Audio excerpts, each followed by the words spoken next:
Before our second story, we go to the world of basketball and see Russell Westbrook signing an extension with the Oklahoma City Thunder yesterday. And what are your thoughts about this All-Star re-signing with Oklahoma City?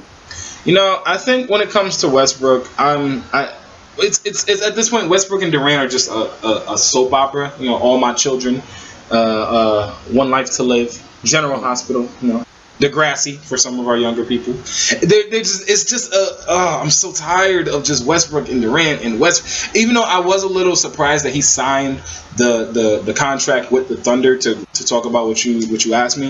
I feel like when it comes down to the two, to not even the two of them, when it comes down to Westbrook, I feel like he gave them 3 years because it's only a 3-year deal. So he told the Thunder 3 years to build around me, see what we got here. And I think that's a fair deal because at the end of the day, Westbrook, I think, is going to be in the top 1, 2 of, or at least top 3 of MVP voting this year because he's going to have absolutely insane numbers. If he can stay healthy, Westbrook is averaging 27, 28, like 7 or 8 assists and like 5 or 6 rebounds. He's going to have absolutely positively insane numbers this year. But go ahead. Oh, I was gonna say the deal's reportedly $85 million over 3 years, and he has the player option for the 17-18 season to become a free agent. Even though I agree that Westbrook doesn't have crazy numbers, I was talking to Daniel about this the other day. There aren't many people I remember winning MVP as a 4, 5, 6 seed or worse. So that's how I see they're gonna. I don't see them as like a top 3 team in the conference, and that kind of means they're not gonna get to the title. But he's gonna have insane numbers, and it's just this whole situation is just crazy to me because we always see Durant before the season or even before signing with Golden State as like the humble, just quiet. I mean, he does his work and that's it. And Durant Westbrook was always the showy, flamboyant, like always crazy fashion. And I can see why people didn't like Westbrook like then. But now it seems like the whole thing flipped where everyone's just crushing Durant and everyone's like loving Westbrook. I mean, the people are crushing Durant because he went to the team that beat him. That's why I've been crushing Durant because I cannot. I would say over this like past year and a half, especially with all this free agency talk, when he knew reporters were asking about this, he became a little testy with the media sometimes, and we had never really seen that before. No, you've seen it before with Durant. Durant's been testy with the media I'm not gonna say as long as I can remember. I've seen him in instances being really testy with the media. But I think that people are starting to get on the Westbrook bandwagon because they understand that he's kind of been dealt a raw deal here. Even though, like I said, Durant was well within his rights to go with any team that he thought he wanted to go to in the NBA. The issue with it in the sense of, I don't know, just public eye, being in the public eye and being in the public vision, is the fact that he went to Golden State. Now, if you think about it, when LeBron left because this is probably the most high-profile player to leave a place since LeBron left for Miami, he became the villain of the NBA instantly.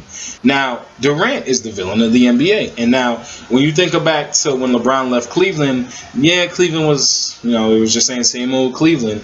But you look at it in this aspect, Cleveland didn't have another superstar. And I think Westbrook is a superstar. I think he's the second best point guard. Oh, yeah, he is a superstar. I say he's the second best point guard in the NBA behind Steph Curry.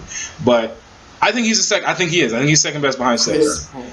I think he's better than Chris Paul now. I think him and Curry are better than Chris Paul. Chris Paul's number 3 right now for me. But I think that when it comes down to the two of them and the dichotomy that they have, and Westbrook saying that he hasn't talked to Durant, and Durant just sending him a text message when he left, and all that, it's soap opera. I can't wait this is, I guess I don't watch many soap operas, but it seems like in soap operas, like most fans and most like TV audiences like flock to one person and like ostracize and condemn another. And I was reading how the mayor of Oklahoma City declared it Russell Westbrook Day because he signed.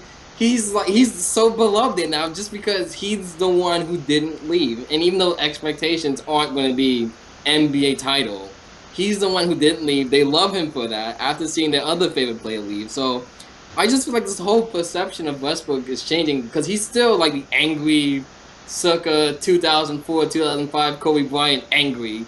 I love watching Westbrook play though. And now Durant, the one who's usually we kind of got on him to be more aggressive. Now he's become more aggressive, and we all kind of dislike him now. I think that this reminds me of a very Similar situation to Orlando Magic from the late 2000s when Shaq and Penny Hardaway were together and Shaq Late decided. 90s.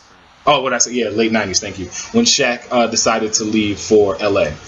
It reminds me of that because, first of all, both pair never won anything. They've gotten there. They got to the NBA Finals, both pair, and they both lost, but they never won anything. And it's always been a what-if situation with those two set of teams, those two set of eras. And in the way that he's leaving, and it's a small market, and it just reminds me of Orlando. It reminds me of this. Now, what killed Orlando late in the 90s that Penny Hardaway started to break down. Let's pray that doesn't happen to Russell Westbrook, because there still is a potential to be a successful franchise, and for Westbrook to have a very successful career, especially if they can start building around him, because there are still pieces out there in the NBA that would probably complement him better than Durant did. So it'll be interesting to see. I'm excited to see it. I want to see what happens. I do. I mean, yeah, I'm like, a rumor I've been hearing is about like Blake Griffin when he becomes a free agent at the end of the year. And it's just, I don't know, I still don't see them as title contenders. I mean, I'm not going to say that because Westbrook's on your team. But I feel like there's no question, I think, 3 better teams in the conference. But this kind of reminds me of Michael Jordan in his first retirement, where Scottie Pippen, they only had a 2-loss drop, like from 57 to 55 games. And they went to, I believe, the Eastern Conference Finals. So it's just, I am kind of excited to see, because we all thought Westbrook was going to leave, and now he's going to be leading the team now, averaging 35, 12, and 15.